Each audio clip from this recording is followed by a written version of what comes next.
Assalamualaikum warahmatullahi wabarakatuh. Saya Edi Sanda, pemilik Esapora dan dosen di IPB University. Kali ini saya bicara terkait dengan cloning dan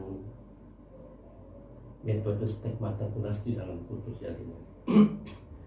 Banyak pihak yang kurang memahami pengertian dan juga definisi maupun konsekuensi dari dua metode perbanyakan ini. Cloning adalah suatu metode perbanyakan di dalam kultur jaringan yang didasarkan dengan menggunakan metode atau prinsip embriosomatik. Sedangkan stigmata tunas itu didasarkan dari perbanyakan titik tumbuh yang ada pada kultur tanaman tersebut.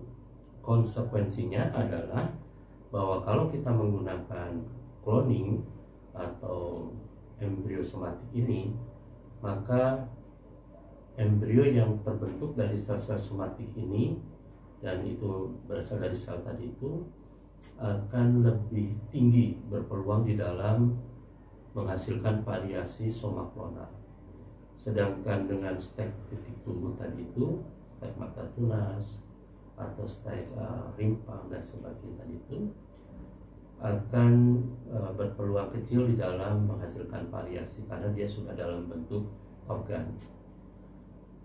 Di sisi lain bahwa kalau kita ingin seragam, jadi tadi itu untuk yang stigmata tunas juga bisa seragam karena tidak adanya variasi somaklonal.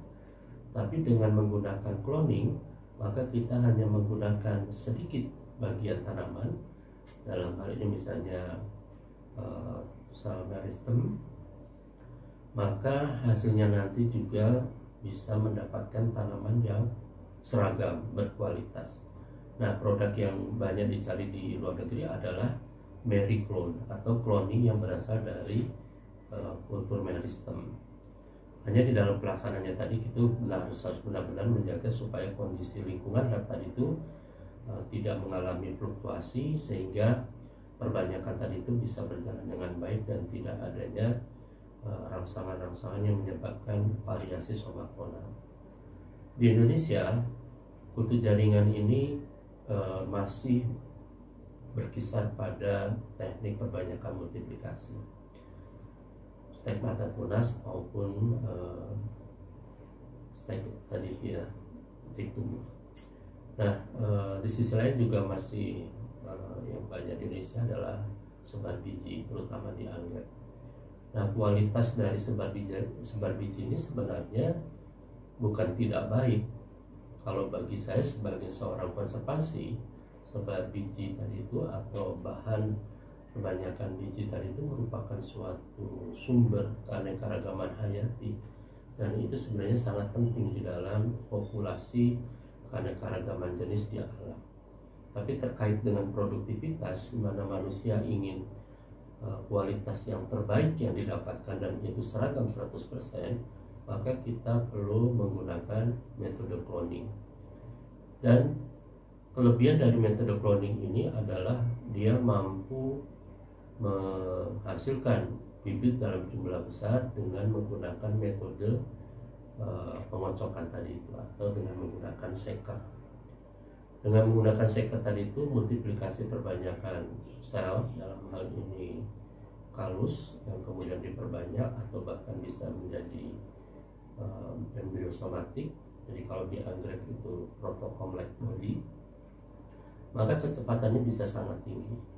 Dalam kaitan produktivitas yang mencapai jutaan, maka keberadaan seker ini menjadi penting.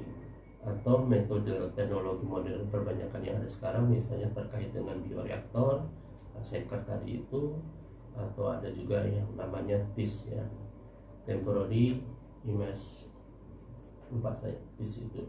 Jadi perendaman media secara bertahap itu secara temporer ya, dan itu menghasilkan kultur yang jumlahnya juga cukup besar. Tapi prinsipnya sama, bahwa kultur tadi itu bisa diperbanyak dalam jumlah besar dan waktu yang singkat. Terima kasih.